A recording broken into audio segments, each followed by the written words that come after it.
மற்றும் ஒரு புதிய ஆண்டு. அதே நண்பர்கள் கூட இன்னும் கொஞ்சம் நிறைய பேர் இருக்காங்க. ஸோ இந்த ஒரு புது வருடத்தில் நம்மளுடைய டிஎஸ் எலியட்டின் இந்த மாதாந்திர கூடுகைக்கு நாம் அனைவரும் கூடியிருக்கிறோம். ஸோ முதலில் இந்த இந்த வருடத்தோட முதல் கூடுகைக்கு நாம் பேசவிருப்பது அக்னி நதி என்றும் நாவலை பற்றி பிரேமாயா அவர்கள் பேசப் போகிறார்கள். பட் அவங்க பேசுறதுக்கு முன்னாடி திருச்சியை பூர்வீகமாக கொண்டு இப்பொழுது டாலஸில் இருக்கும் அன்னபூர்ணா அவர்கள் ஒரு பாடலோடு துவங்குவார்கள். நன்றி விபி. இன்னைக்கு நான் பாடலான்னு எடுத்துக்கிட்ட பாட்டு திருநாவுக்கரசர் பாட்டு, தேவாரத்திலிருந்து. டாலஸ் நண்பர்களுக்கு தெரியும், இது எனக்கு ரொம்ப பிடித்தமான பாட்டு. இதுக்கு ஒரு ஒரு காதொலி கதை இருக்குது. ஃபேக்சுவல் செக் தெரியாது, இருந்தாலும் நான் கேட்ட கதை இது. இது 6th and 7th century பிசியில் பாடப்பட்ட பாட்டு. அந்த டயத்தில் சமணர்களுக்கும் சைவர்களுக்கும் நிறைய வாக்குவாதம் இருந்த டைம். அப்போ திருநாவுக்கரசர் வந்து சமணத்திலேருந்து சைவத்துக்கு மாறுறார். அவங்க அக்காவோட இன்ஃப்ளூயன்ஸ்னால. அவங்க அக்கா வந்து ஒரு தீவிரமான சைவர். அவங்க இன்ஃப்ளூயன்ஸ்னால அவர் சமணத்திலேருந்து சைவத்துக்கு மாறுறாரு. அப்போ வந்து சமணர்களுக்கு இவர் மேலே நிறைய கோவம், மாறிட்டாங்கங்கிறதுனால நிறைய கோவம். அப்போ பாண்டிய மன்னர்களோடு சேர்ந்து இவருக்கு தண்டனை கொடுக்கறதுக்கு, ஏதோ காரணம் சொல்லி தண்டனை கொடுக்கறதுக்கு ஏற்பாடு பண்ணுறாங்க. அதில் ஒரு தண்டனை வந்து இவரை கல்லை கட்டி கடலில் விட்டுறதா தண்டனை. அப்போ வந்து இந்த பாட்டை பாடினதா கதை.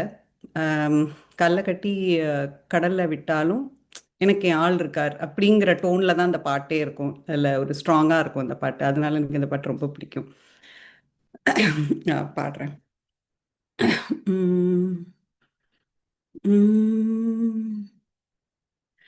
சொற்றுணை வேதியன் ஜோதியானவன் பொற்றுணை தீர்ந்தடி பொருந்த கை தோழ. சொற்றுணை வேதியன் ஜோதியானவன் பொற்றுணை தீர்ந்தடி பொருந்த கை தோழ.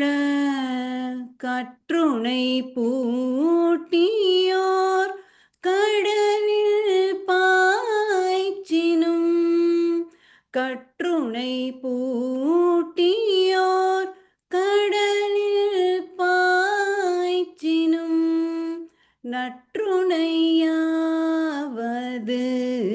நமச்சிவாயவே. நற்றுணையாவது நமச்சிவாயவே.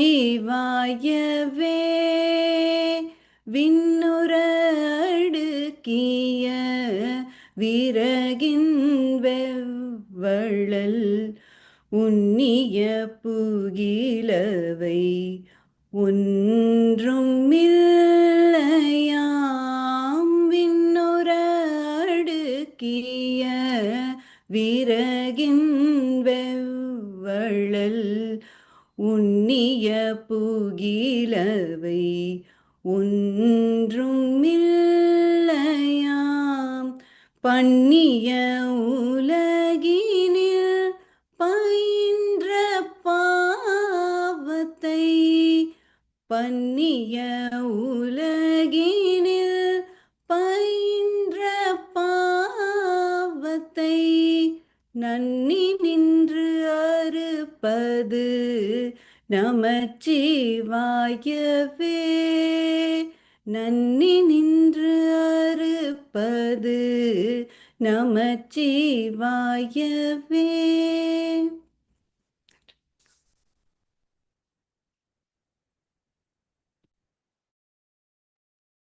நன்றி அன்னபூர்ணா. நாவுக்கரசரோட பாட்டு ரொம்ப அருமையாக இருந்துச்சு. அன்னபூர்ணா வந்து அவங்க அப்பா கிட்ட தான் வந்து இந்த பதிகத்தை கற்றுக்கிட்டது. அந்த மியூசிக்கோட அவங்களுடைய லெகசி வந்து அவங்களோட அப்பா கிட்டேருந்து தான் வருது. ஸோ அதே போல் தன்னோட அப்பா கிட்டேருந்து இந்த வாசிப்பு பழக்கத்தை ஆரம்பித்தவங்க தான் பிரேமாயா அவர்கள். ஒரிஜினலி ஃப்ரம் தர்மபுரியிலேருந்து வந்தவங்க. அதியமான் கல்லூரியில் விரிவுரையாளராக தனது பணியை தொடங்கி இப்பொழுது இங்கே நியூ ஜெர்சியில் இருக்காங்க. அவங்கள பல பேருக்கு தெரிஞ்சிருக்கும். நம்மளுடைய பூன் கேம்பில் ஒரு ஆதர்ஷ ஃபோட்டோகிராஃபர் அவங்க தான். ஸோ அவங்க எல்லா இடத்துலையும் வந்துட்டு அவங்களுடைய குரல் மாதிரி அவங்களோட நிழற்படமும் வந்து ரொம்ப அமைதியாக தான் இருக்கும். நிழற்படம் மாதிரி அவங்களோட குரலும் ரொம்ப அமைதியாக தான் இருக்கும். ஸோ சுற்றி சுற்றி வந்து ஃபோட்டோ எடுத்துகிட்டு இருப்பாங்க. ஆனால் அவங்களுடைய அந்த காட்சியில் அவங்க காட்டுற அந்த எமோஷன்ஸ், அது அவங்க மீன் படம் பிடிக்கிற அந்த உணர்ச்சிகள் வந்து நம்மளுக்கு தெளிவாக தெரியும். நண்பர்களோட ஆ, சுக்ரி குழுமத்தில் இம்பர்வாரிலலாம் சேர்ந்து அவங்க வந்து தன்னோட வாசிப்பு பழக்கத்தை தொடர்ந்து ஆ, அது அவங்களுக்கு ரொம்ப ஹெல்ப்ஃபுல்லாக இருந்துச்சுன்னு அவங்க சொன்னாங்க. ஸோ பிரேமாயா, அக்னி நதியை பற்றி உங்களுடைய உரையாடல். நன்றி அனுப்புனா. நன்றி பிபி. ரிக்வேதத்துல 3வது காண்டத்துல இருந்து ஒரு பாடல் இருக்கு. அந்த பாடலோட இந்த அக்னி நதியை துவங்கலாம்னு நான் நினைக்கிறேன். கற்கள் நிரம்பிய நதி பெருகிக் கொண்டிருக்கிறது. தோழர்களே, கைகோர்த்து இந்த பெருக்கை தாண்டுங்கள். உங்கள் கணங்கள் வலிமையுடையதாகுக. உங்கள் சொற்கள் உங்கள் கணத்தை இணைப்பதாகுக. நதியை தாண்டுவது போல உங்கள் வாழ்க்கையை தாண்டுங்கள். இந்த வரியில இருந்து அக்னி நதி எங்க இருந்து துவங்குது அப்படின்னா, ஸ்ராவஸ்தியில இருக்கக்கூடிய கல்வி கற்று வீடு திரும்பி கொண்டிருக்கக்கூடிய ஒரு மாணவன் சரையுவ கோமதி நதியை கடக்க முயலும் போது நாவல் துவங்குது. அவன் பார்க்கக்கூடிய 2 பெண்கள் இருக்காங்க. ஒண்ணு சண்பகா, ஒன்னொன்னு நிர்மலா. இந்த நதியை கடந்து காளி கோயிலை நோக்கி வீடு திரும்பி கொண்டிருக்கும் ஒரு மாணவனுடைய பார்வையில் தான் இது துவங்குது. அவன் ஒரு புத்த பிக்குவா இருக்கான். அவன் தன்னுடைய உணவுக்காக ஒரு குடில்ல போய் உணவு வாங்கி, அரிசியை வாங்கிட்டு பருப்பை வாங்கி கொண்டு அத சமைச்சு சாப்பிடுவதற்காக நெருப்பை, அந்த கணப்படுப்பிலிருந்து நெருப்பை வாங்கி கொண்டு கிளம்புறான். நெருப்பை அங்கிருந்து கணப்படுப்பிலிருந்து எடுத்துக்கொண்ட அந்த நெருப்பு ஒரு நாள் சிதைக்கொல்லி ஆகும். சிதைக்கொல்லியில் எரிந்திருக்கக்கூடிய தீ ஒரு நாள் கனப்படுப்பாக ஒரு மாணவனுடைய ஒரு அவையில எரியக்கூடிய ஒரு நெருப்பாக மாறும். இந்த இடத்திலிருந்து இந்த அக்னியை, தீயை எடுத்துக்கொண்டு அக்னியின் யாத்திரையை கௌதம் நீலாம்பரன் துவங்குவதாக இந்த நாவலை நான் எடுத்துக்கிறேன். இந்த யாத்திரையை துவங்குற கௌதம நீலாம்பரன் கூட யாரெல்லாம் இணையறாங்க அப்படின்னு பார்த்தோம்னா, அவனுக்கு முன்னாடி 10 ஆண்டுகளுக்கு முன்னாடி கல்வியை முடித்து கொண்டு ஒரு பெரும் பயணத்தை செய்து அவன் தட்சசீலாவிலிருந்து தன்னுடைய படிப்பை முடித்து கொண்டு இங்க வந்துட்டு இருக்கான். சோ அவன் பேரு ஹரிசங்கர். இந்த கல்வியில் ஒத்த சிந்தனையும் ஒரே குரலும் ஒரே தத்துவத்தை நம்பக்கூடிய இருவர்கள் சந்திக்கும் இடமாக அந்த ஸ்ராவஸ்தி இருக்கிறது. இருவரும் சந்திக்கும் அந்த கணம் என்ன நிகழ்கிறது அப்படின்ற மாதிரி இந்த நாவல் துவங்குது. கற்களான நதி ஓடிக்கொண்டு இருக்கிறது. அக்னியின் யாத்திரை கௌதம நீலாம்பரனால் துவங்கப்படுகிறது. அவனை வெட்டி சொல்லக்கூடிய கதாபாத்திரமாக ஹரிசங்கர் அங்க வரான். இவங்களுடைய வாழ்க்கையில வெட்டி சொல்லக்கூடிய 2 பெண்கள் இருக்காங்க. இந்த கதை முழுக வரக்கூடிய பெண்களா இருக்காங்க. ஒண்ணு சண்பகா, இன்னொன்னு நிர்மலா. சண்பகா காத்திருக்கா யாருக்காகன்னா ஹரிசங்கருக்காக. அவன் வந்தா கல்யாணம் செஞ்சுட்டு ஒரு குடும்ப வாழ்க்கையில ஈடுபடலாம். ஆனா காத்திருப்பு நீண்டு கொண்டு இருக்கு. காத்திருப்பு இந்த நாவல் முழுசும் அவ காத்திருப்பு தான், தனித்துதான் இருக்கிறா. அவ புத்த புக்குவா ஆகலான்ற ஒரு முடிவு எடுக்கிறா. அப்போ அவ என்ன முடிவை அவனுக்கு காலம் கொடுக்குது அப்படிங்கிற மாதிரிதான் நாவலை நம்ம பார்க்க முடியும். அதே நிர்மலா வந்து ஒரு ராணி.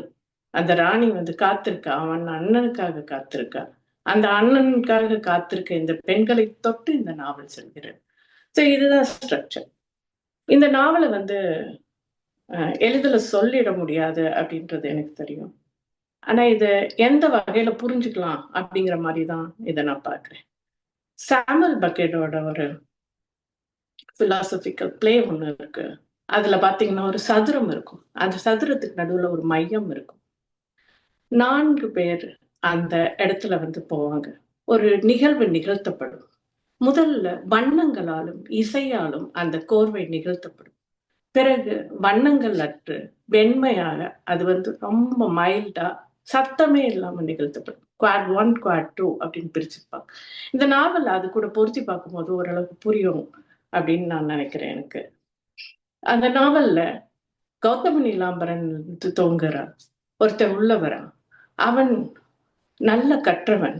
அவன் வந்து ஒரு நிகழ்வை நிகழ்த்துறான். ஒரு ஒரு நடையை நடக்கிறான்.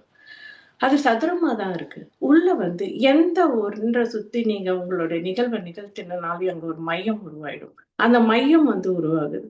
அடுத்ததாக ஹரிசங்கர் உள்ள வரார். ஹரிசங்கர் உள்ள வரும்போது இவங்க 2 பேரும் எதிர் திசையில இருந்து திருப்பி அந்த 4 திசைகளை நோக்கி அப்படியே நடந்து திறன நிகழ்த்துறாங்க. நடையை நிகழ்த்துறாங்க. வாழ்க்கையை துவங்குறாங்க. அவங்க ஒவ்வொரு முறையும் அந்த மையத்தை நோக்கி செல்வதும் அதை விட்டு விலகி செல்வதும் திரும்ப மீண்டும் நடப்பதும் அங்க நடக்கும். 3வதாக ஷில் வரக்கூடியவனா இருப்பான். 4வதாக தான் நம்ம கமாலை வந்து இதுல புகுத்திக்க முடியும்னு நினைக்கிறேன். சோ இதுல நான் என்ன நினைக்கிறேன் அப்படின்னா, இதுல சாமுவல் பக்கெட்டோடைய அந்த பிலாசபி கூட இதை வந்து பொருத்தி பார்த்தோம் அப்படின்னா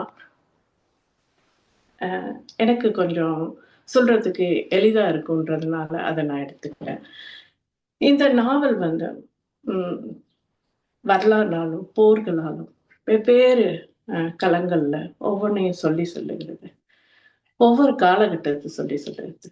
இந்த நாவலை வந்து பெரிய சித்திரமா இருக்கு. புத்தாவில இருந்து தொடங்கி புத்த பூர்ணிமா 2500 ஆண்டுகள் வந்து சொல்லி சொல்லக்கூடிய நாவல்களோட சித்திரம் எப்படி இருக்கு. ஒவ்வொருத்தரும் அந்த புத்தாவை நோக்கி வீடு நோக்கி திரும்புவதாக தான் இதை நம்ம வந்து எடுத்துக்கணும் அப்படின்னு நினைக்கிறேன். ஸோ ஹரிசங்கருடைய பயணமும் கௌதம நீலாம்பரனோட பயணமும் முதலில் துவங்குது. அவங்க ஒரு புள்ளையில வந்து வெட்டி செல்லக்கூடிய இடம். அவங்க கற்றது ஒண்ணுதான். ஆனா அவங்களுடைய சிந்தனைகள் மாறுபடுது. அவன் ஹரிசங்கர் புத்தாவை நோக்கி அவனுடைய குடிலை நோக்கி செல்றதை நம்ம பார்க்க முடியுது. ஆனா என்னுடைய விளைவுகளை நோக்கி என்னுடைய ஆசைகளை நோக்கி அதை நோக்கி நான் செல்றேன்னு சொல்லிட்டு கௌதம நீலாம்பரன் அங்க இருந்து ஒரு பயணத்தை துவங்குறான். ஆனா ஹரிசங்கர் அவனுக்கு துணைக்கு வரணும்னு நினைக்கிறான். எனக்கு வாழ்க்கையோட தத்துவத்தை சொல்லு அப்படின்னு சொல்றான். ஆனா அவன் இவனோட எழுந்து போக முடியாது. என்ன காரணம் அப்படின்னா 14 ஆண்டுகள் அவன் வந்து கல்வி கற்ற பின்னாடி ஒரு பெரும் பயணத்தை நிகழ்த்தியிருக்கான். அவன் சொல்றான் 14 ஆண்டுகள் ராமர் வந்து வாக்களித்த பின் அயோத்தியை வந்து சேர்றாரு. நான் அந்த மாதிரி கிடையாது. நான் என்னுடைய ஆன்மாவை பின்பற்றுவன்.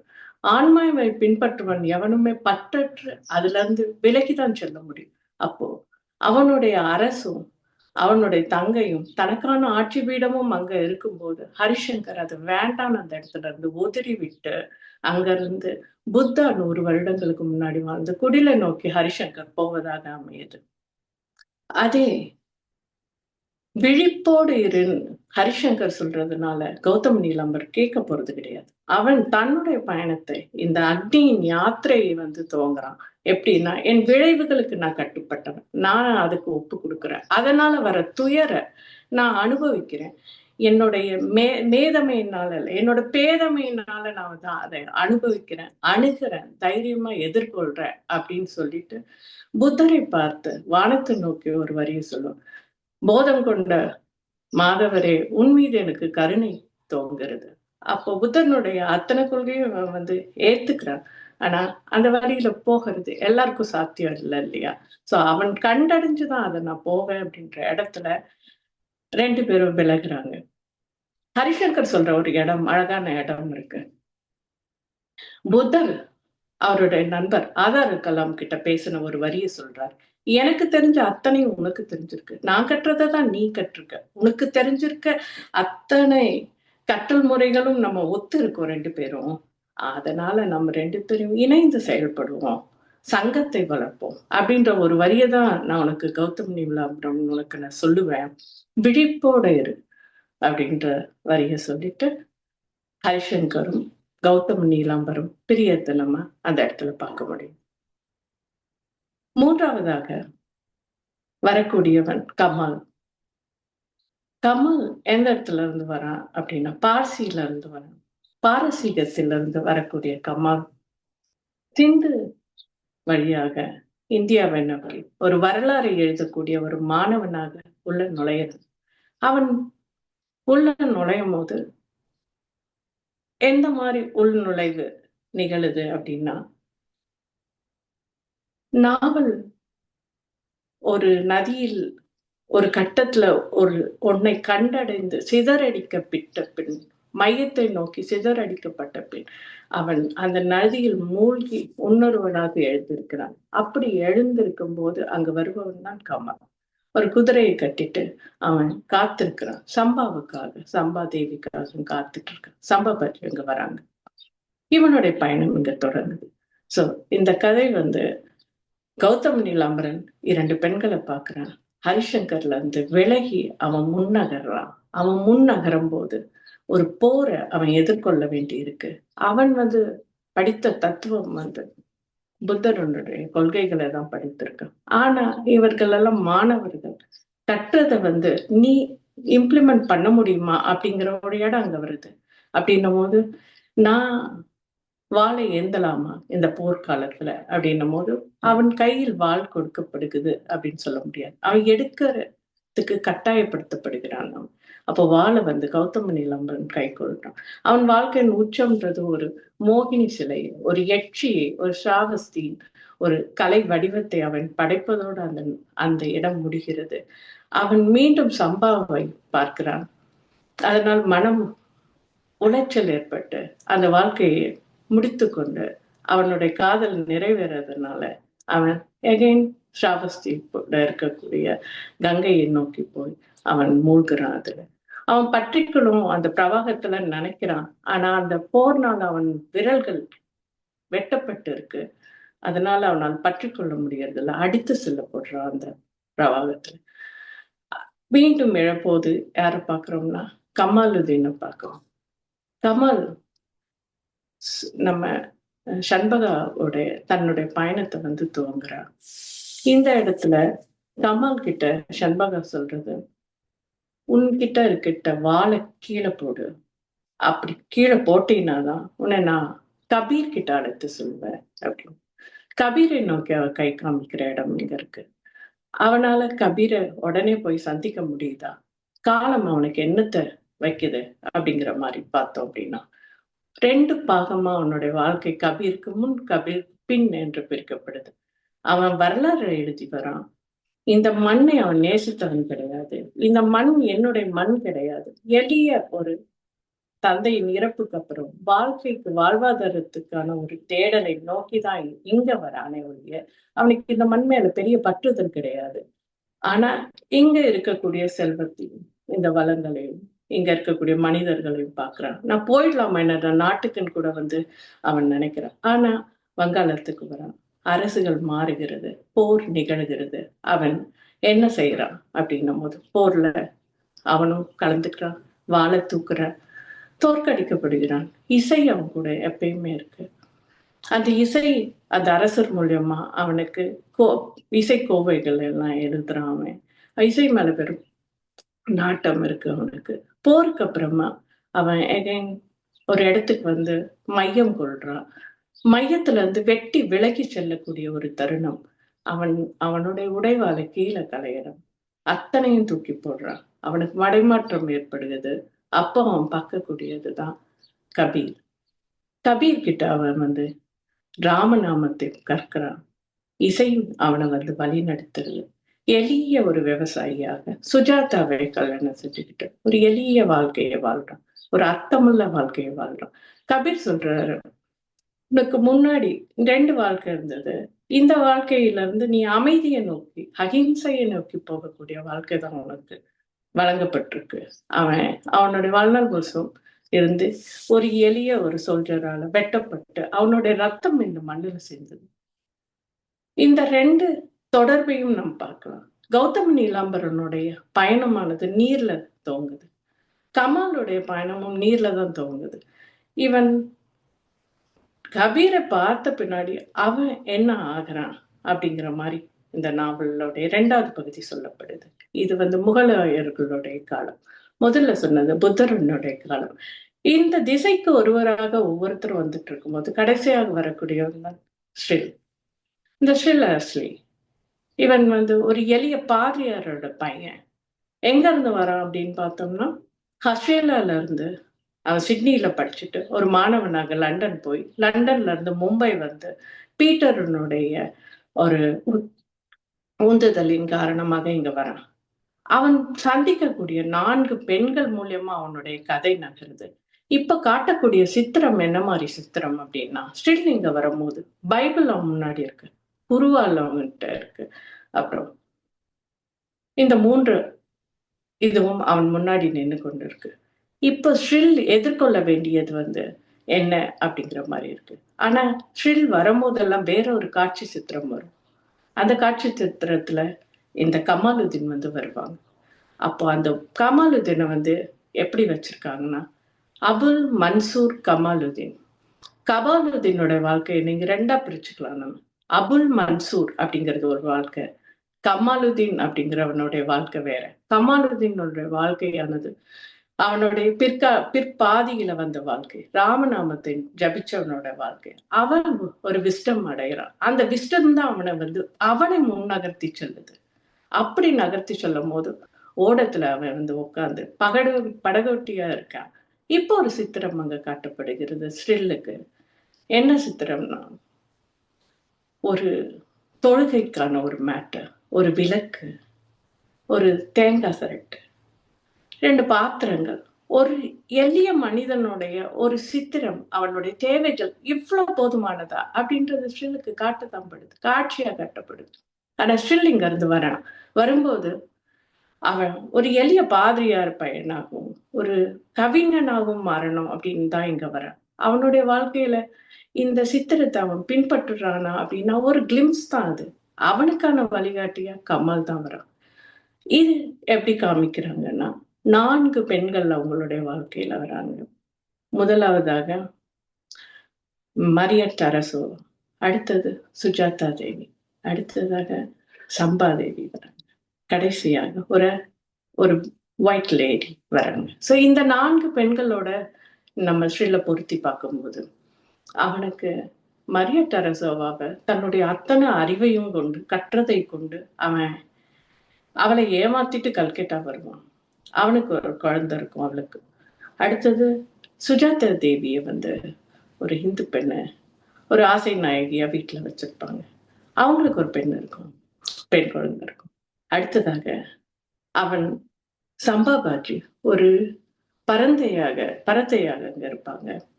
அவங்க கூட அவங்களுக்கு ஒரு இருக்கு. கடைசியாக ஒரு 50 வயதுல அவன் பொண்ணை நோக்கி போக வேண்டியதுக்கான ஒரு கட்டாயம் வருது.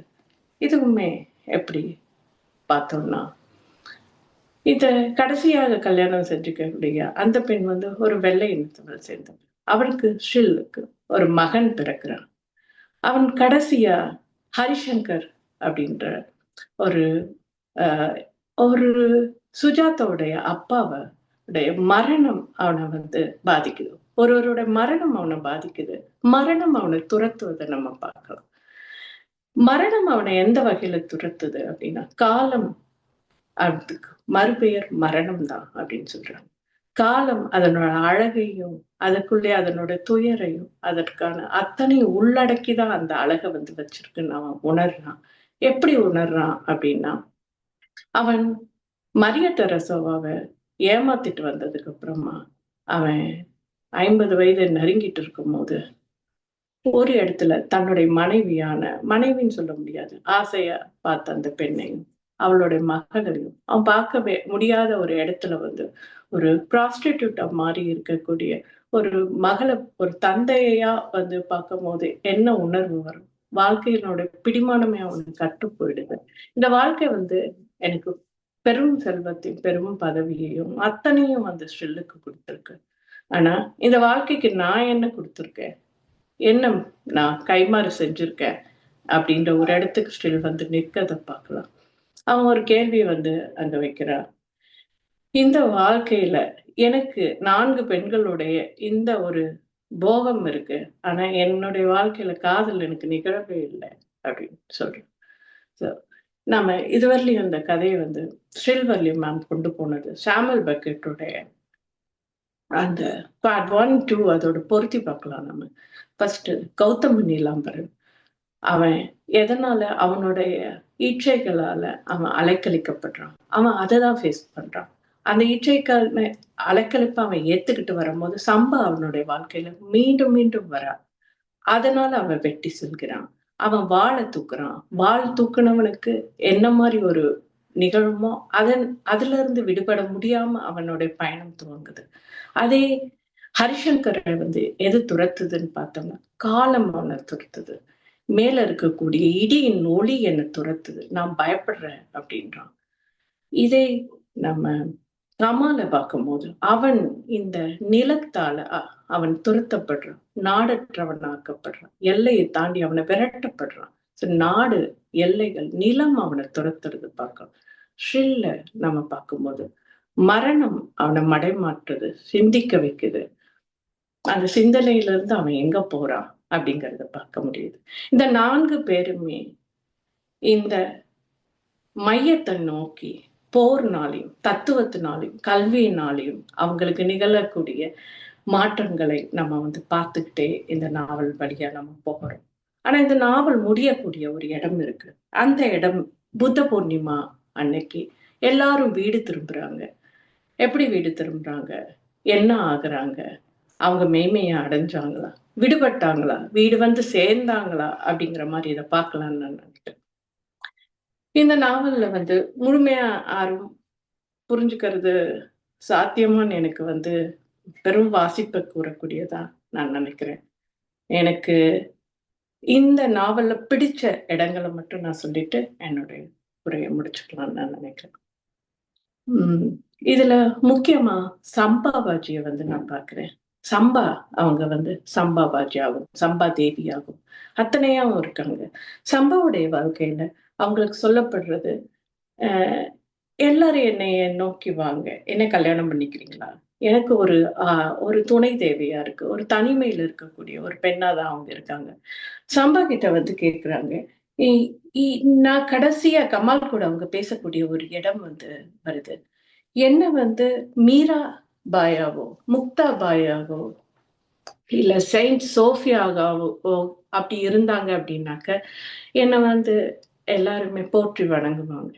நான் வணங்கக்கூடிய ஒரு பெண்ணா மாறி இருக்க முடியும். பெரும் அறிவு கொண்டவங்க, பேரழகி, யாருமே அவங்கள விட்டு விலகிடவே முடியாத ஒரு பேராற்றலை கொண்டவங்க. அவங்கள நோக்கி அத்தனை பேரும் தள்ளப்படுறாங்க. ஆனா சம்பாபாஜி கடைசியாக ஒரு மிடில் கிளாஸ் பெண்ணா அங்க நிக்கிறாங்க. மிடில் கிளாஸ் சம்பாவை நம்ம பார்த்திருக்க முடியாது இந்த நாவல். மிடில் கிளாஸ் சம்பா வந்து சொல்றாங்க, என்ன செயின்ட் சோஃபியாவை விரும்புறவங்க என்ன பார்த்தா என்ன சொல்லுவாங்க, ஏளனமா தானே பேச முடியும் அப்படின்ற ஒரு இடத்துக்கு வந்து தன்னுடைய துயரை, புத்தர் சொன்ன அந்த துயரை, தன்னுடைய துயரை உலகத்தில் உள்ளவங்க எல்லாரும் மற்றவர்கள் பெரும் பூதாகரமாக்கி ஒரு பெரும் துயராக தான், உலகத்தின் துயராக மாற்றிக்கொள்றவங்க தான் இங்க இருக்காங்க. ஆனா அது அவ்வளவு கஷ்டம்லாம் கிடையாது, அது எளிதா அதுல இருந்து நம்ம விடுபற்ற முடியும்னு சொல்றாங்க சபாபாஜி. எப்படி அப்படின்றாங்க, நான் இத்தனை பயணத்துல, என்னுடைய பயணத்துல என்னுடைய காதுகள்ல 2 யானையை கட்டிக்கிட்டு மலையை ஏறுறத உதாரணமா எடுத்துக்கிட்டேன். அதனால இது எப்படி பண்ண இந்த துயரத்துல இருந்து நான் வெளியே வர முடியும் அப்படிங்கறத வந்து அவங்க அறியறதா கமால் கிட்ட சொல்லக்கூடிய இடம் வருது. சம்பவம் ஏன் நம்ம வந்து கௌதம நீலாம்பரனுக்கு புத்தனை நோக்கி போறதுக்கான ஒரு வழியை காட்டின சம்பா, கமாலுக்கு கபீரை நோக்கி நீ போனோன்னு வழியை காட்டின சம்பா.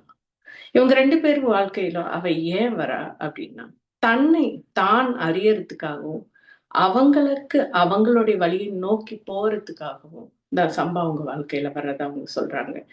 சம்பவ ஒரு கனவுகளோடும் மயக்கத்தோடையும் ஒரு மயக்கக்கூடிய எட்சியோடையும் ஒரு மோகினியோடையும் நம்ம கம்பேர் பண்ணிக்கிற மாதிரி தான் மேம் வச்சிருக்காங்க. உண்மையாவே அவங்க மத்தவங்கள மயக்கக்கூடிய கனவுலகத்துல வாழக்கூடிய எட்சியா அப்படிங்கிற மாதிரி நம்ம பார்த்தோம் அப்படின்னா கிடையாது. அவங்க சொல்றாங்க, நான் உண்மையானவள். உங்களுடைய நினைப்புக்கு, உங்களுடைய பார்வைக்கு தான் நான் வந்து எட்சியா தெரிகிறேன். என்னுடைய கனவுகளுக்கு நீங்க தான் என்னை இழுத்துட்டு போறீங்க. நான் கனவில் வாழக்கூடியவள் இல்லை அப்படின்னு சொல்லிட்டு, கடைசியாக சம்பாவ வந்து நிராகரிச்ச கௌதமன் இருக்கான். நிராகரிக்கும்போது வருந்துறாங்க. அதே சம்பா கௌதமனையும் நிராகரிக்காங்க. ஒவ்வொரு காலகட்டத்திலயும் நிராகரிச்சுட்டு வந்துட்டு, கடைசியாக அவங்க வந்து நிக்கக்கூடிய இடம் பாகிஸ்தான் கிடையாது. பார்ட்டிஷன் அப்ப சொல்லக்கூடிய இந்த சாம்பாபாஜி அவங்க வந்து நிக்கக்கூடியது ஒரு பேட்டை மாரி ஒரு சமூகத்துல, ஒரு தாழ்ந்த நிலையில இருக்கக்கூடிய அத்தனையும் போயிட்ட ஒரு ஒரு ஜல் மாளிகை, ஜல மாளிகை. அவங்களுடைய மாளிகை வந்து தண்ணீரால, கண்ணீரால நிரம்பி இருக்க மாளிகைக்குள்ள வந்து நின்னுட்டு சம்பாபாஜி சொல்றாங்க, நான் இப்ப தனியா கிடையாது. நான் இந்த சமூகத்தினுடைய பிரதிநிதி. நான் இந்த பார்ட்டிஷனுக்கு அப்புறம் நடந்த இந்த துயருக்கு அப்புறம் இவங்களை வழிநிறுத்தக்கூடிய ஒரு சாமானிய பெண்ணா தான் நான் இருக்க விரும்புறேன் அப்படிங்கிற மாதிரி அவங்களுடைய பயணம் வந்து ஸ்டில்லும் இந்த பிரிட்டிஷ்காரங்களும் என்ன இங்க நிகழ்த்திட்டு போனாங்களோ அத அத்தனைக்கும் ஒரு மாற்றான ஒரு வழியை வந்து நோக்கி போறதுதான் சம்பாபாஜியுடைய பயணமா இருக்கு. இந்த இடம் எனக்கு ஏன் பிடிச்சிருக்குன்னா, அவங்கள தெய்வமாகவும், ஒரு தாய்மையாகவும், ஒரு சகோதரியாகவும், எதுவாக காட்டிட்டு இருந்தாலே நமக்கு அவங்க மேல பற்றுதல் வரும். அவங்க விரும்பியிருந்தா மீராபாயா இருக்க முடியும், முக்தாபாயா இருக்க முடியும், சோஃபியாவும் கண்டிப்பா இருக்க முடியும். பேரறிவு கொண்டவங்க அவங்க. அவங்களுக்கு அப்படி ஆக வேண்டிய அவசியம் இல்லை. தான் தன்னை போல இருக்கணும்னு நினைச்சு ஒரு யட்சினியா அவங்கள பார்க்கறது தான் சரியா இருக்கும். ஆமா, என்னைக்கு இருக்கக்கூடிய ஸ்ராவஸ்தியின் எட்சியாக ஒரு சிலையாக கௌதம நீலாம்பரன் வடித்த அந்த வடிவாக அத்தனையும் மயக்கக்கூடிய ஒரு கொல்லி பாவையாக தான் நான் வந்து சம்பாபாஜியை பார்க்கிறேன். ஆம், அவங்க வேணும்னா 2 யானையை கட்டி மேலேயே ஏறுவாங்க.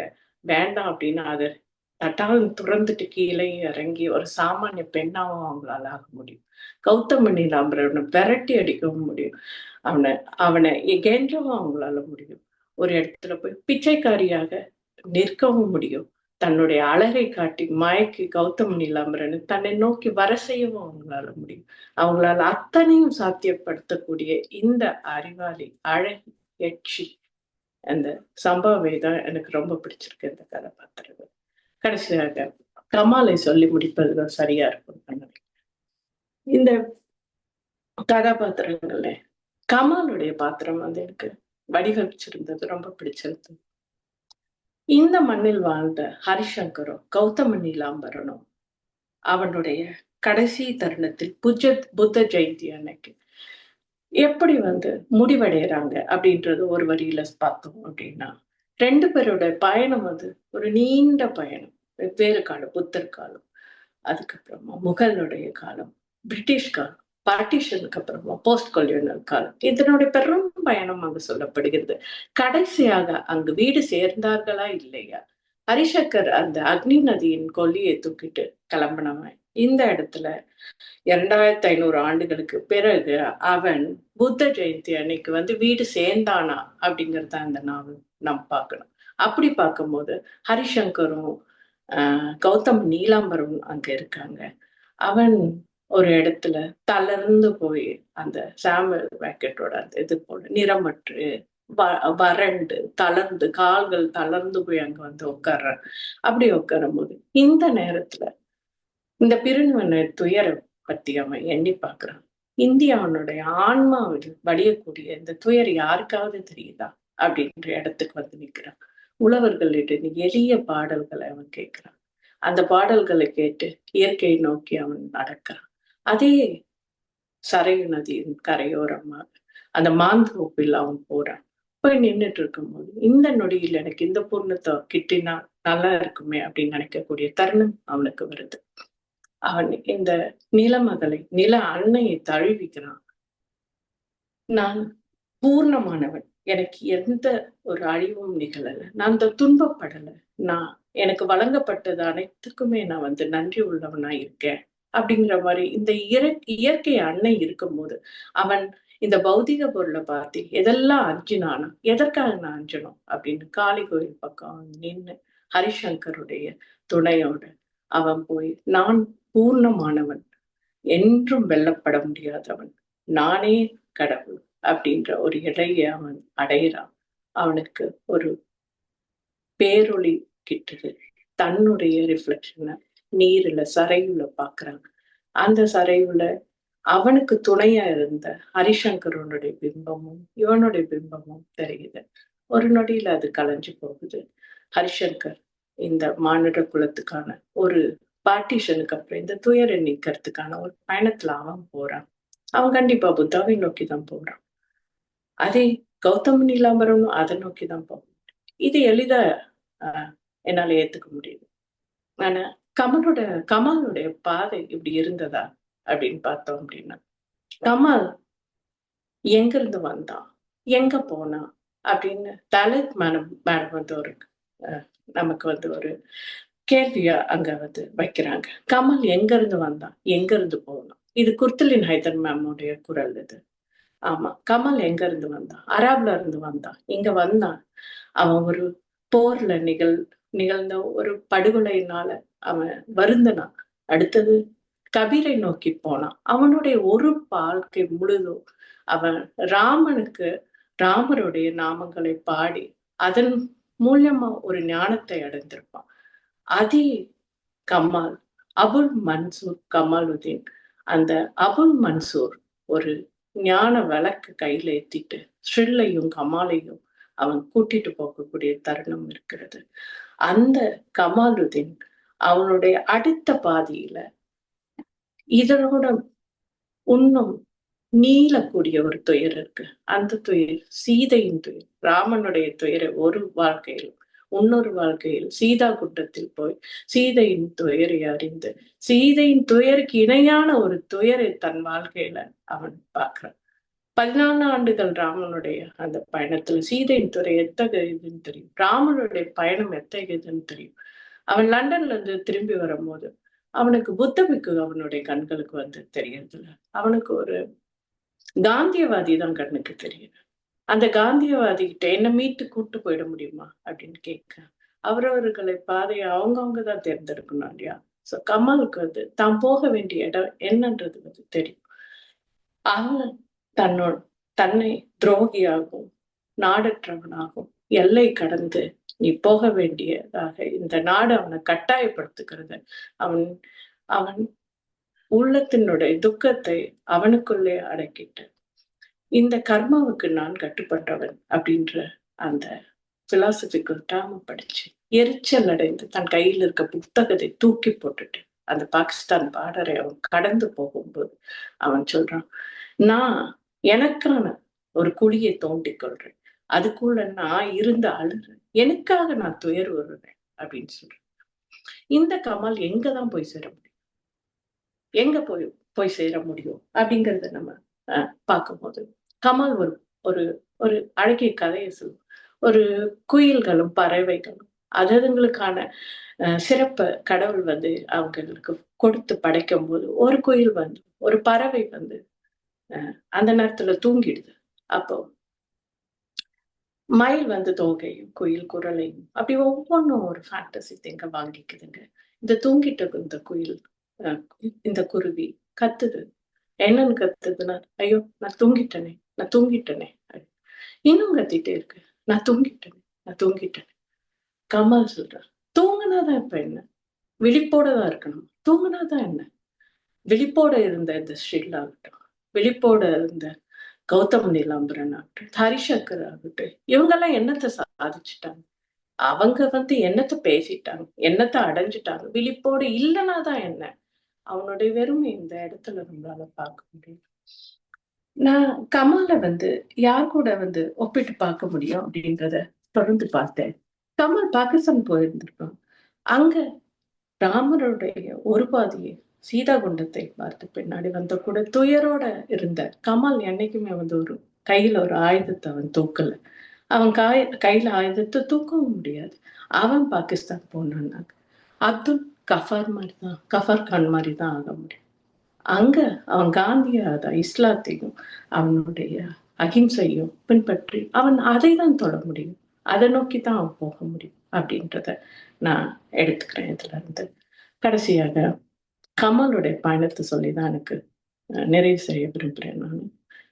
கமல் அந்த பறவை, நான் தூங்கிட்டனே துயருற்று இருக்க அந்த பறவை கூட்டமா சேர்ந்து தன்னுடைய ஜீவன் நாதத்தை, ஒரு ஒளிமிக்க பறவை, பறவைகளுக்கு அரசனை, அதை நாடி அத்தனை பறவைகளும் போதும். அப்போ இந்த எந்த சிறப்புமே இல்லாம பெயர் வைக்கப்படாத இந்த பறவை போகுது. எப்படி போகுது அப்படின்னா, கான்ஃபரன்ஸ் ஆஃப் த பேர்ட்ஸ் நம்ம படிச்சிருப்போம். எல்லா பறவைகளும், மலைகளும் கடைகளும் ஒவ்வொன்றையும் தாண்டி போகுது. எல்லாம் தளர்ந்து ஒவ்வொன்றும் போயிடுது. அங்க போயிட்டு கௌதம நீலாம்பரன் ஹரிசங்கரும் பார்த்த சரையுள்ள அந்த பிம்பத்தை பார்த்து ஒரு பூர்ணத்துவ அடைந்த போல இங்க இருக்கக்கூடிய கமல் அந்த பயணத்தை அங்க போய் பார்க்கும்போது அவன் இந்த தூய உருவை அந்த ரிஃப்ளெக்ஷன்ல பார்க்கும்போதுதான் அதை அடைய முடியும். எனக்கு கமல் வந்தான், அராப்ல இருந்து வந்தான், ஞானி ஆகணும்னு நினைச்சு வந்தான், நிறைய தத்துவங்களை எழுதணும்னு வந்தான், ராமனை பார்த்தான், சீதையின் துயரை அறிந்தான். ஆனா இந்த நாடு விரட்டப்பட்டது, துரோகின்னு சொல்லப்பட்டது, நீ இந்த நாடற்றவன், உனக்கு ஒண்ணும் கிடையாது, ஓடுறா எங்க இருந்துன்னு சொன்னது. அவன் கையில எதையுமே தூக்க கிடையாது. அவன் அந்த மண்ணை நேசித்தான், இந்த மனிதர்களை நேசித்தான். அவன் ஒரு காந்தியாகத்தான் போக முடியும்.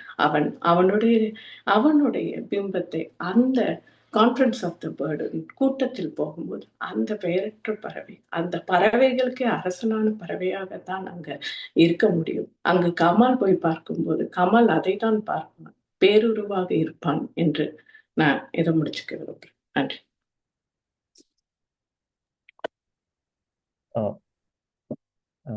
அருமையான உரை பிரேமாயா. அருமை என்பதை விட ஆழமான உரைன்னு தான் சொல்லணும். நீங்கள் ஒரு கேரக்டரும் அந்த நாவலில் இருக்க கேரக்டரை பற்றி இன்டெப்த்தாக நீங்கள் பேசினது வந்து இட்ஸ் பியூட்டிஃபுல்.